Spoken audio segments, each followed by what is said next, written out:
coldest Prep Bowl morning we've had in the last 3 decades.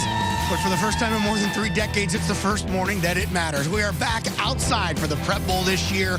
We kick things off with the traditional kickoff game. The 9-man championship will feature Grand Meadow against Edgerton-Ellsworth here outside at TCF Bank Stadium. Of course, Grand Meadow, the reigning champion at 9-man. And there's Michael Stacekel, their starting quarterback. He replaced Trenton Blyfus. He's done a great job. Well, big shoes to fill, and you can see they don't throw a lot, but when they do throw, Michael's very effective. 19 touchdowns on the year, only 3 interceptions too, so very effective when they do decide to throw the ball. On the other side of the ball for the Flying Dutchman, Jake Post.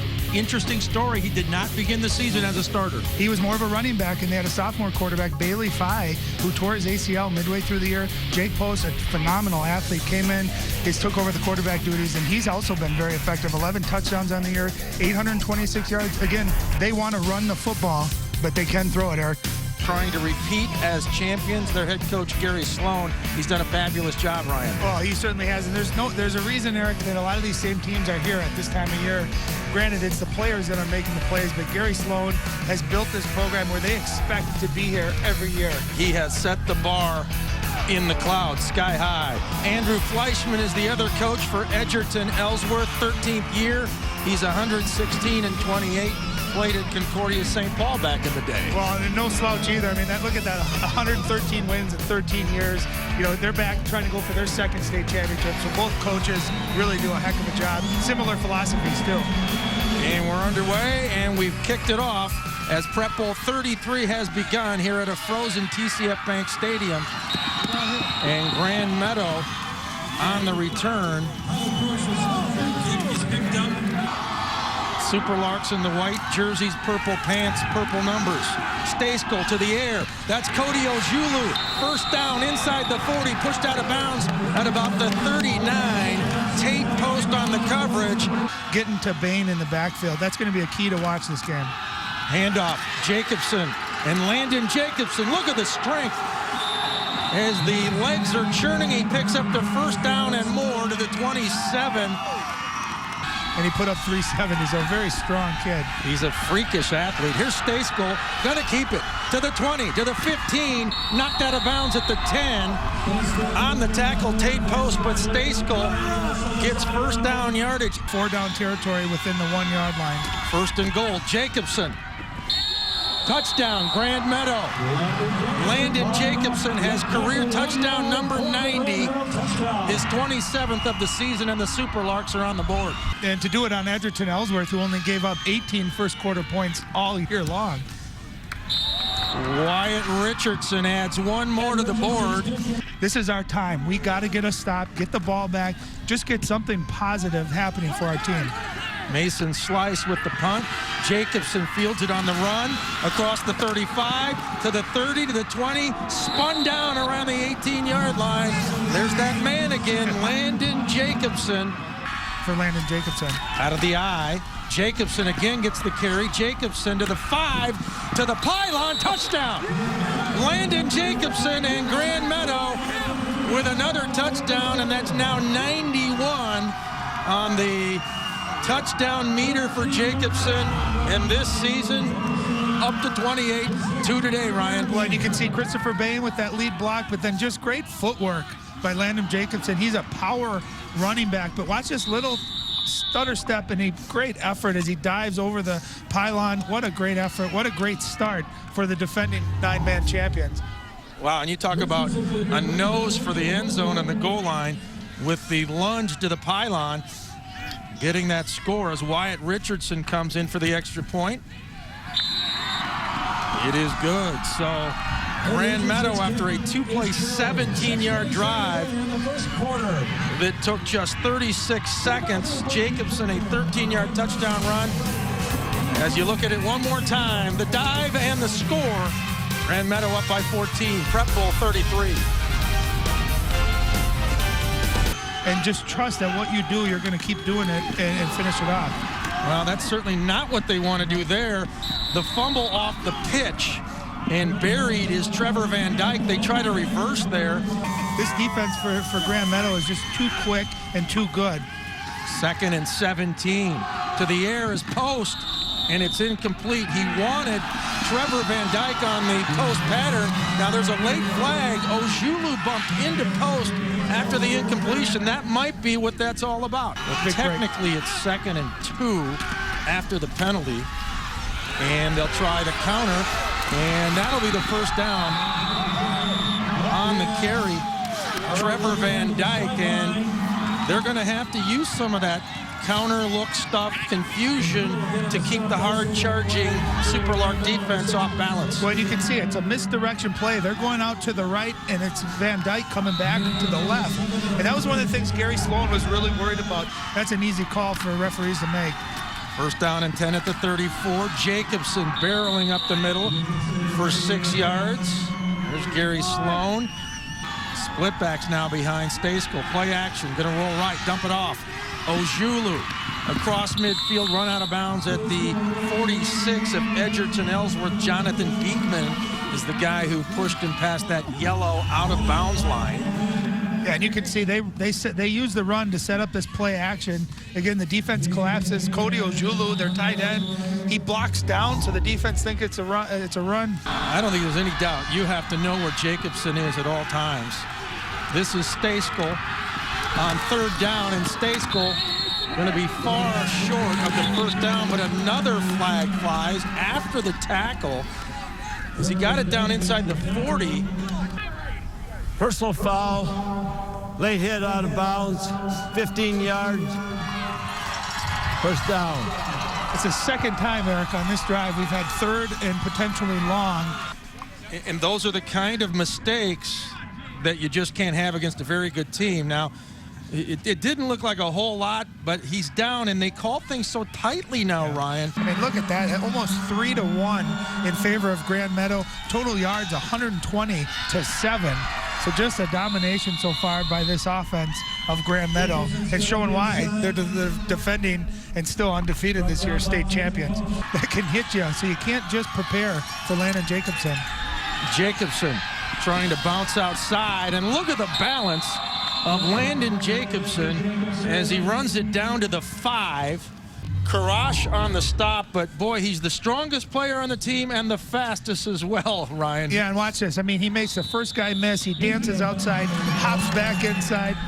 I mean, just watch the hand control. Look at the balance and the power. Gets an extra 4 or 5 yards. Out of the hold of Blake Olson. And Richardson splits the uprights. Richardson now 5 of 6 on the year. Being able to execute on 3rd down, converting 3rd downs, but also a win for Edgerton-Ellsworth, holding them to just a field goal. Beekman on the kickoff return. And boy, he is absolutely drilled by Connor Hartson at the 30. That's a textbook tackle. Yeah, Double force got him. We could hear that one up here all the way in the press box. Take a look at this. A good kickoff. Crazy bounces on this cold field.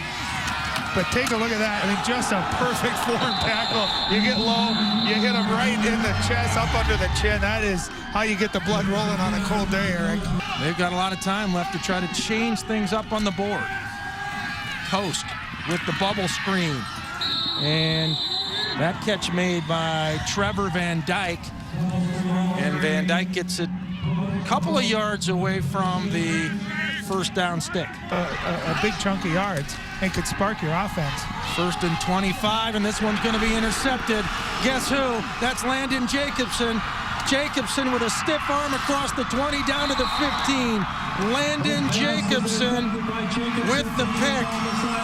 And he can do it offensively and defensively. That's his 3rd interception of the year. Menning ran him out of bounds. Well, he turned instantly like Clark Kent into Superman. He went from a linebacker back to a running back. Van Dyke on the stop.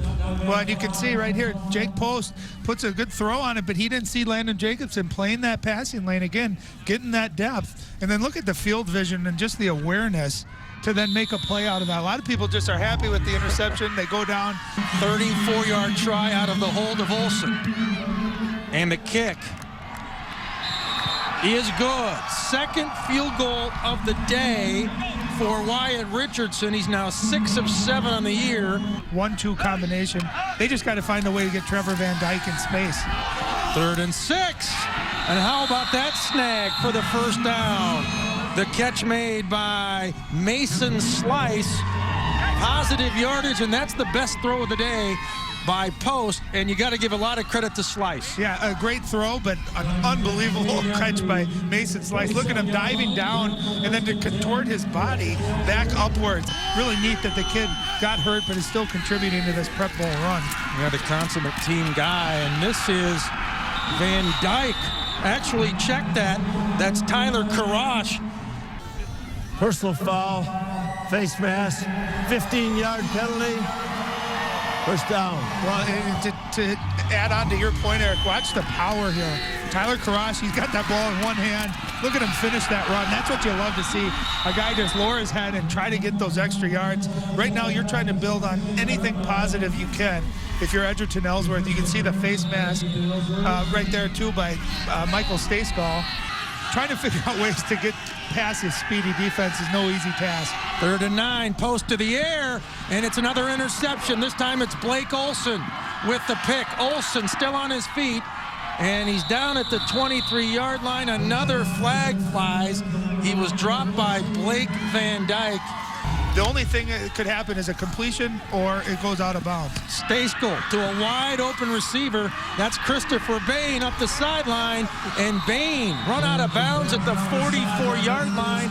That is a 34-yard pitch and catch. Tate Post on the tackle. Well, Grand Meadow obviously runs the ball with Landon Jacobson a lot, but they've had a number of big completions. We saw a couple of 3rd down completions on their first drive, but look at that, all set up by the play action. And just look at the difference. Grand Meadow's guys are wide open, and Bain makes a great move, and he was almost off to the races if it were not for a touchdown-saving tackle here right at the end. So the Superlarks on the move again. Stayskull. The roll right, wide opens Ojulu. Cody Ojulu is gone.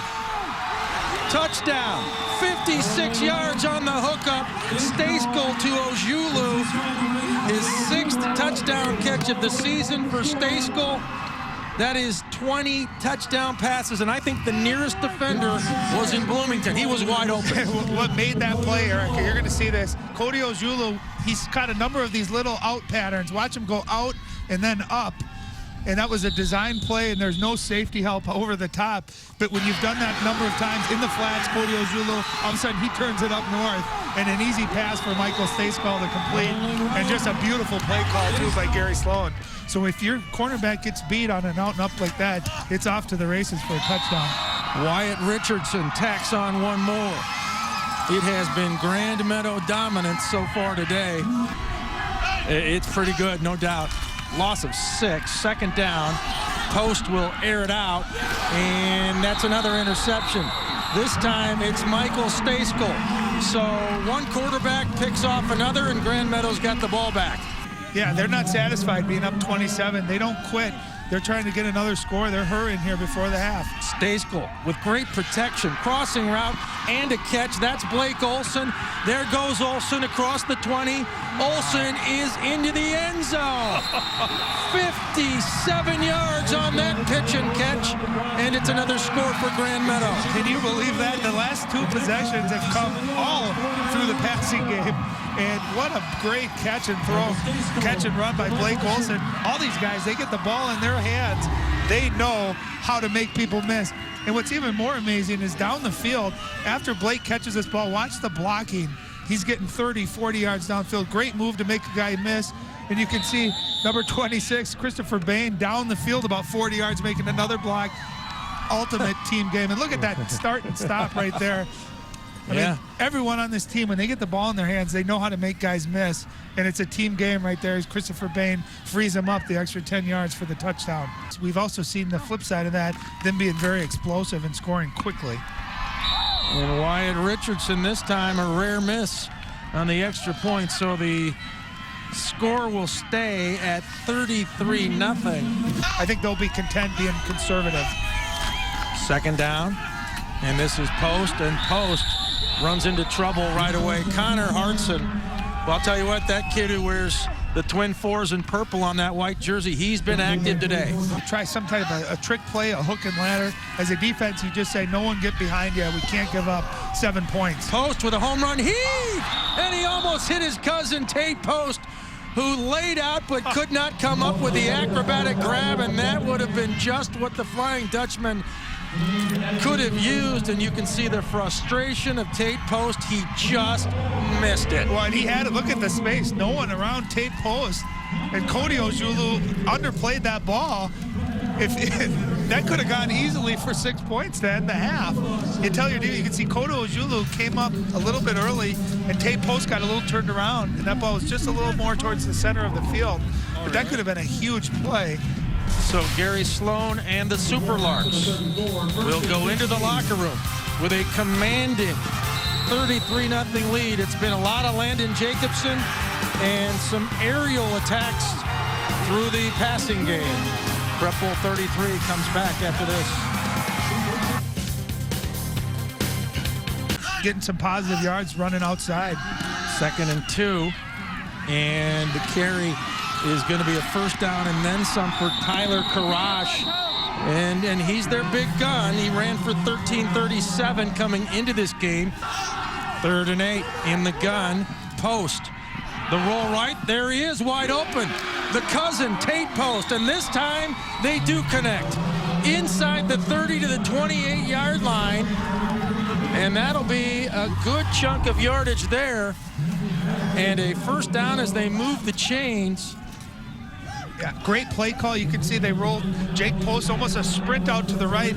It looked like a flood pattern. We had both receivers out in the flats, and that time his cousin Tate Post turns it upfield. And Jake Post did not. He did not have the footwork you need. Out of the gun.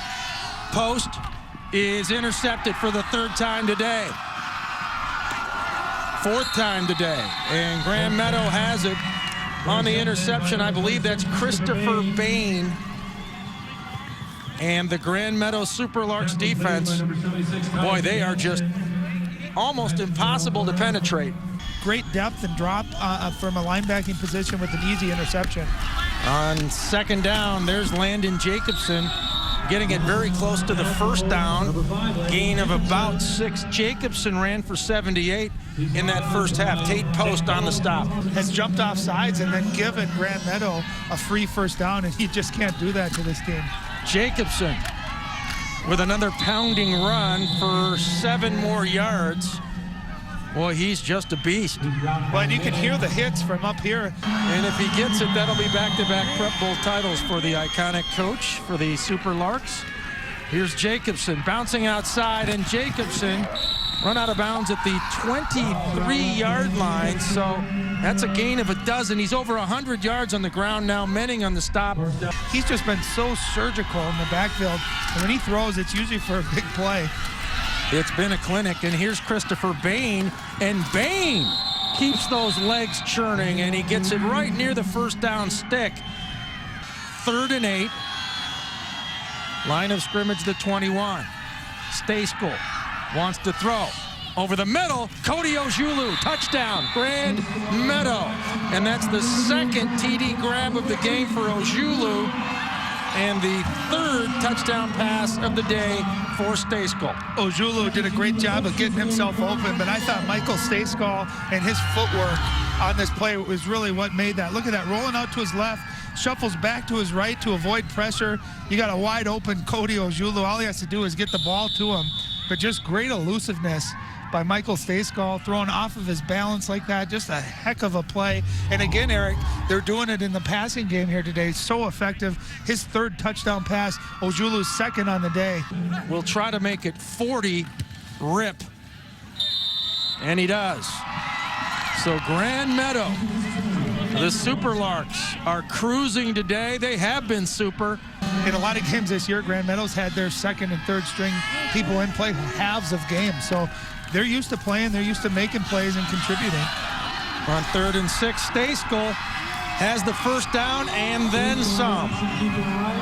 All the way down to their 24-yard line as he gets a chunk of 17 yards there. And for them to be able to dominate the line of scrimmage against them really made them believe that, hey, we can do this. Ball on the ground. Meyer may have coughed it up. Now, Karash credited with the hit, and I think that Edgerton-Ellsworth has the football. They do. You can see Blake Olson with that ball, carrying it kind of loose. A great job I think that was Karash on the hit. Watch him slap that ball out of there. A very alert defense jumping on the ball. I think that was Jake Post that recovered it as well. Big turnover for them. And Post will go to the air. And it's caught by his cousin Tate Post, who has the first down out to around the 44-yard line. So that is a gain of 19 yards on the post-to-post connection.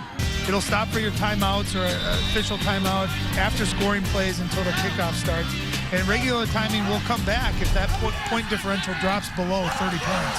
Well, there's a bad pitch, and Landon Jacobson has picked up the loose football. And why not? He's got 2 touchdowns today, an interception, and now a fumble recovery. Landon Jacobson, he really does do it all. I think the only thing he doesn't do is drive the team bus. Mercy rule in effect. If it's a 35-point or more differential, clock does not stop. Jacobson on the pitch right, and Jacobson again barrels his way forward for another first down. Andy Menning finally brings him down, but you get the feeling that Landon Jacobson wants one more score. All you want to look back is and say, I gave it my best. You may not have won. You may have made mistakes, as here's Landon Jacobson turning the corner. And look at him dole out the punishment.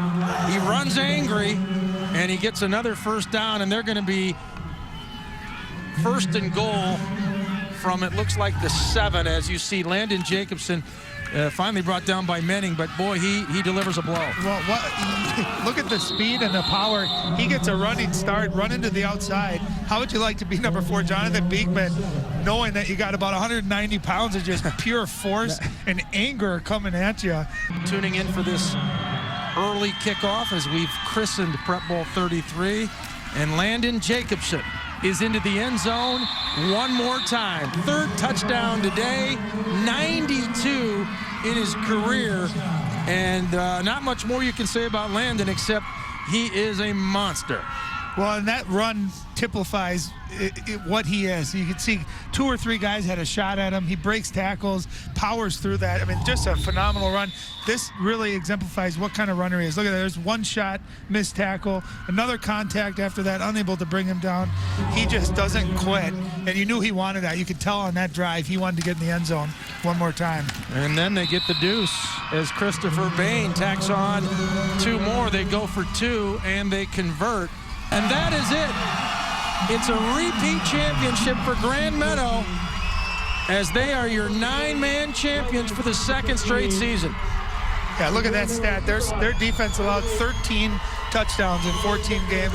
Their starting defense only gave out 5 all year long.